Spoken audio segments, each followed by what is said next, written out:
So, the year is 1812. And, if you remember, in when was our America a country? 56. Almost 79.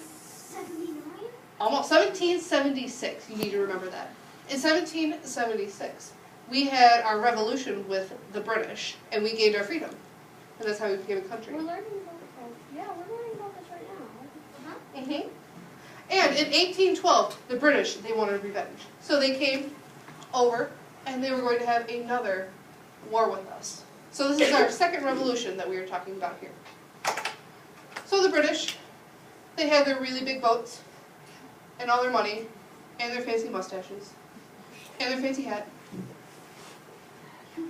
And they got in all their big boats, and they sailed over. Can I have some wave effects, please?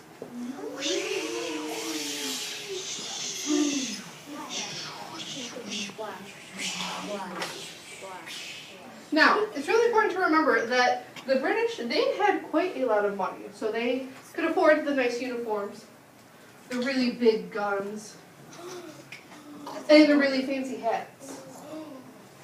And so they had all their big items, and they sailed over to America, and they settled right at our nation's capital, which is Washington, D.C. Why do you think they might have landed there first?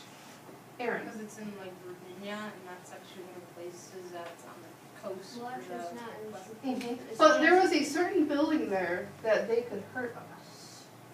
It was kind of long. It has a little dome on it. It has some nice windows. Anybody know it? Shout it out. White House. White House. Those are some funky looking windows. So the British, they settled in Washington, D.C., and they burned the White House to the ground.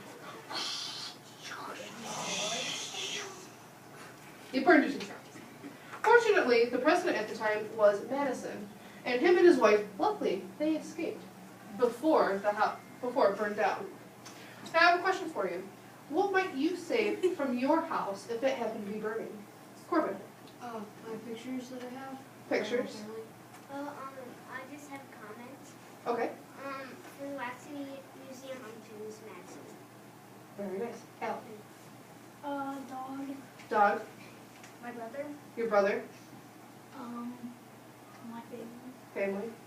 Jenny. What about you save if your house was burning? My cat. Your cat.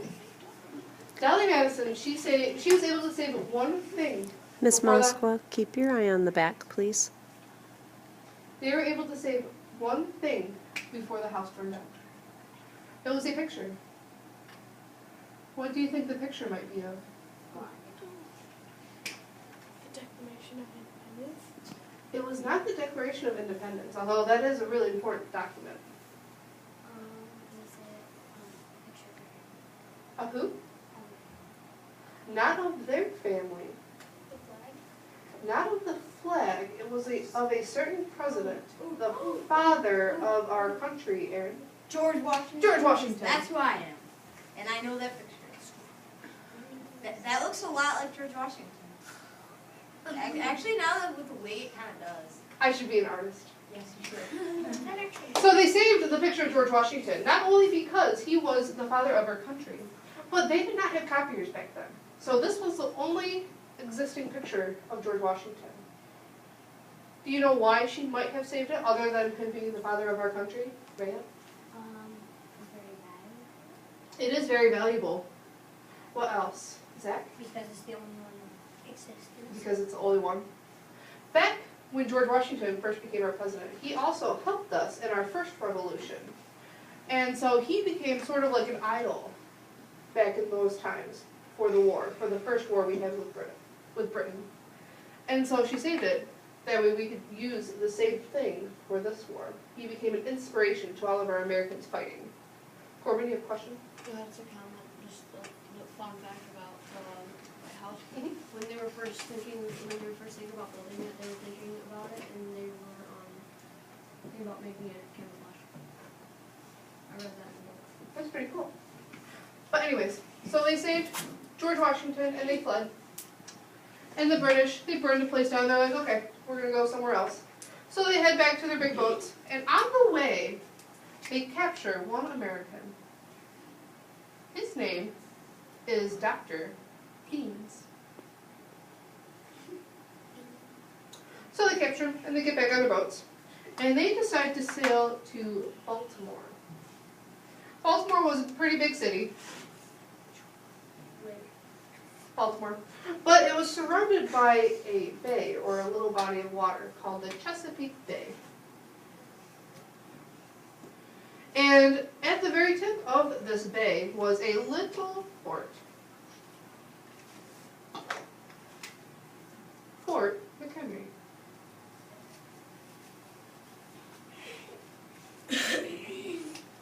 So the British, they start sailing away, and they park their boats just outside.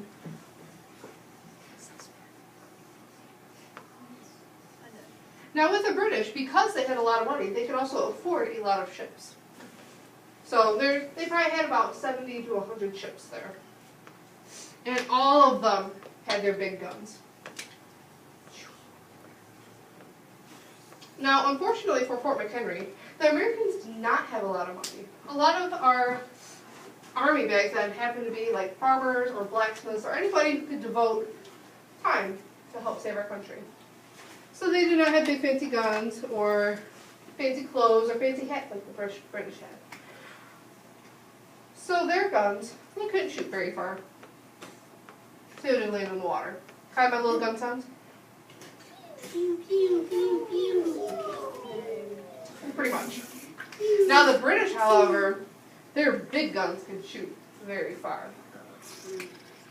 Bang, bang, bang.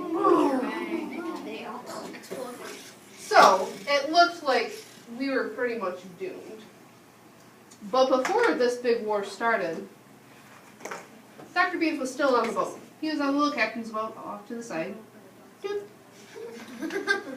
Now, Dr. Beans, gentlemen, he was a very, very nice man, a very nice doctor. He would help anyone that he came in contact with because he was so nice. And so Dr. Beans had a lot of friends as well. And so all their friends get together and they're like, yeah, we gotta save Dr. Beans because he's really cool. So they get together in their own little boat. And who might you think would be on this boat? They have to deal with legal things with the British captain to try and save Dr. Beans. So who might they bring with them, Matthew? What type of person? Not the president, because I think the British captain might want to hurt the president if they brought him. Yeah, they might want to. Yeah. Who else might we bring?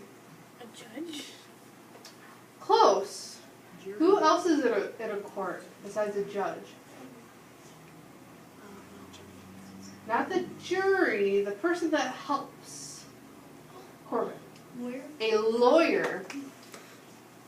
And so they bring along a lawyer who happens to be Dr. Beans' friend. His name is Francis Scott Keith. So he gets in his little boat. And he lands there. And he frees Dr. Beans because Dr. Beans is a really cool guy. But while they were on the ship, they figured out what the British plans were. The British planned to bomb Fort McHenry for 24 hours straight, all day and all night long. And so the British, they couldn't let Dr. Beans and Francis go, so they just attached the other boat. They had front row seats to this battle, which I'm sure was very sad for them. But Francis Scott, he also had another hobby of his, other than being a lawyer. He liked to write poems. And so, during the big battle,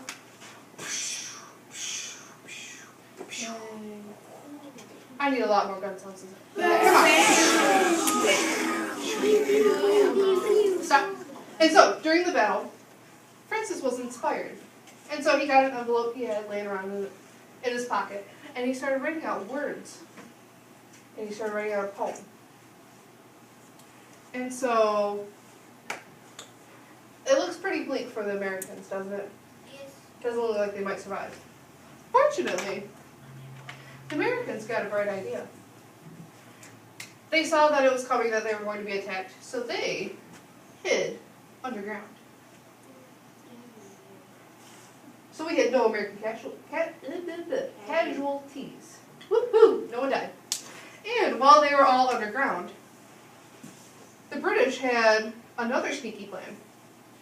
They were going to come up from behind and capture the fort on the land. But they were found, and they never got to capture the flag. So they never got to capture the fort and put their flag on it. So the battle's going on all day and all night long. And in the morning, there's a big cloud of smoke over Fort McHenry because of all the fog and all the smoke from all the cannons. And so, in the morning, Francis still could not see which flag was flying on the fort. And so the fog starts to lift and the smoke starts to rise because it rises up. Where do you think Francis might have seen the flag first? This is tricky. Keep in mind that they're on the water and he's looking from far away to try and see the flag. It is very tricky. Does anyone have an idea?